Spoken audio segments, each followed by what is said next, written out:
ako po'y biglang pinalitan bilang chairman ng Blue Ribbon Committee. Ang totoo po niyan, ako po talaga ang kanilang pakay. Oo.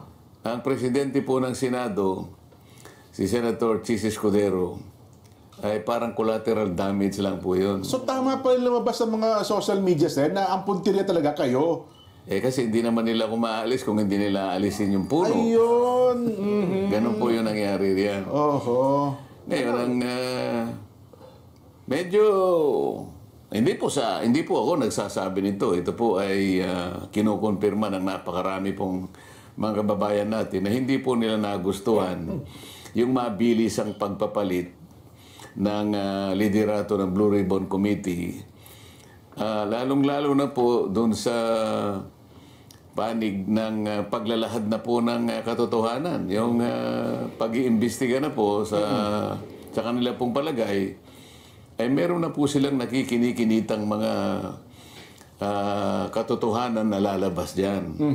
Papunta na po sa paghanap po natin ng kasagutan sa maanumalyang pagkakalatag ng mga proyekto na kung tawagin nga ay ghost projects. Ayun.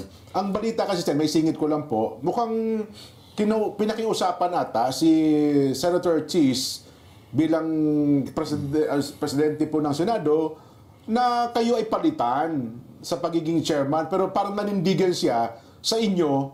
Kaya ang nangyari daw po, pati siya nadamay sapagkat ayaw pala niya kayong palitan bilang chairman ng Blue Ribbon Committee. So tama po ba yung ganung angulo? Hindi ko alam yun kasi wala naman siyang sinasabi sa akin na siya kinausap. Oho. Ang nangyari, May nakiusap daw po mabilisan nga eh. Ang totoo niya, siguro nakikita nyo, itinutuloy ko yung pangatlong pagdinig namin. Opo. Ako na lang ang pinakahuli na nakabalita na napalitan na pala yung aming Senate President. Ayun na nga, oo. Kaya pala si Senador Jinggoy na nasa tabi ko, medyo mainit ang ulo nung araw na yun. Hindi ko naman alam kung ano nangyari. Kaya yung pong talagang purong-puro na biruan lang, iba po yung pagkakatanggap niya. No? Pero alam naman ninyo, talaga nagbibiruan lang kami. Totoo po. Yun pala pagkakapaalam ng isang babaeng senador, yun na raw palang tanda na sila ay nagkakaroon na ng pagpupulong sa Kasi kwarto. hindi naman talaga nagpapaalam yun eh. Ayun na nga po Talagang yun halos hanggat maaari ay nakabantay talaga. Di ba? nakabantay at lahat ng anggulo ng mga pinag-uusapan ay nakakasangkot siya sa mga usapin. Opo. Nagtaka ko kung bakit siya nagpaalam at nangako naman siyang babalik. Yes. Oo. Pero hindi na siya nakabalik. Ayun. Ang narinig ko lang siya sa iba kasi mga balita at siguro mabuti masagot niya rin. Ang pangunahing layunin daw po kasi talaga ng Blue Ribbon in aid of legislation. Kasi daw po parang sa tingin daw po ng kapwa yung senador parang nalilihis na para bagang ang dating prosecutorial na raw po ang dating ng pagdinig ng Blue Ribbon Sen. Sino po ba ang nagsabi nun? Yun po ang lumalabas. At maging sa panayam po sa mga kasama nyo sa Senado, parang yun po ang binabanggit nila, Sen. Hindi po totoo yun. Unang-una, talagang may pagka-prosecutorial po sapagkat kung titingnan ninyo yung pinaka-mandato ng komite, Ng Blue Ribbon. ang tinutugis niya yung malfeasance. Misfeasance and Misfeasance at non-feasance. Paano po ang paglalahad ng inquiry kung hindi po namin gagawin sa paraan na pagtatanong at paghanap ng kasagutan sa mga dapat na itanong para nga mapatunayan kung merong malfeasance, misfeasance and non-feasance. Yun po yung tinutungo talaga. Ayun. Yun ang pangunahing layunin ng Blue Ribbon Committee.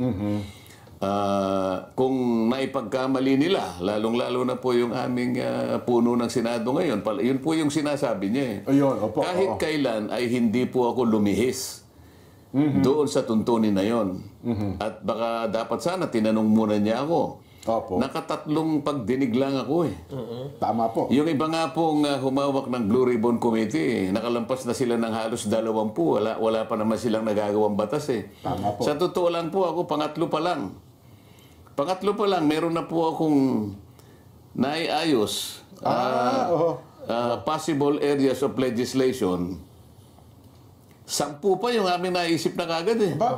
Sa tatlong pagdinig pa lang po, ha? 3 pagdinig pa lang para malaman ng nakikinig sa atin Opo. na tayo naman ay hindi nagbibiro sa mga sinasabi natin. Ipakikita ko dito, alin-alin ba yung mga naisip na nating mga panukalang batas sa liwanag ng mga pagdinig kahit hindi pa talaga natatapos. Pangatlo pa lang na pagdinig. Base sa mga nakita na namin, nakita ko at nakilatis natin.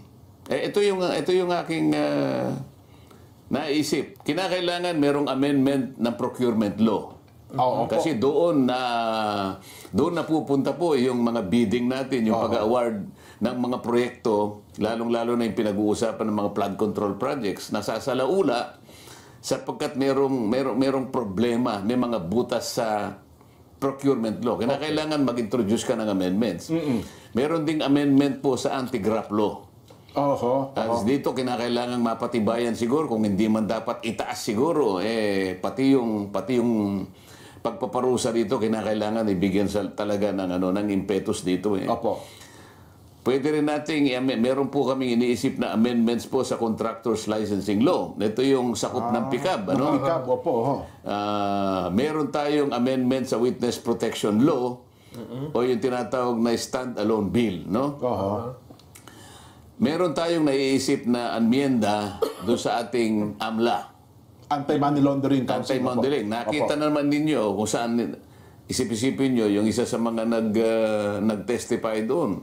Sa isang araw, kaya niyang magpatalo ng halos 14 o 15 milyon. Ito parang ginagamit nila, laundry area yung mga kasino natin. Kaya dapat magkaroon ng amyenda sa AMLA, sa batas sa AMLA. Nakikita rin natin ang pangangailangan para i-amend yung ating Securities Regulation Code. Sapagkat dito pumapasok ang ilang mga kawatan, yung sindikato, ginagamit nila na pasilidad itong area nito. At dito, idadagdag natin yung False Claims Act. Ito yung, kung tawagin ay writ of quitam. Yung ba pwedeng payagan kahit isang mamamayan lang, kahit isang ordinaryo, karaniwang mamamayan na maghain siya ng asunto laban sa mga opisyal ng pamahalaan. Ang kondisyon lamang kapag hindi ito binigyan ng atensyon ng ating Department of Justice. Halimbawa, in 30 days, kailangan umaksyon ng Department of Justice.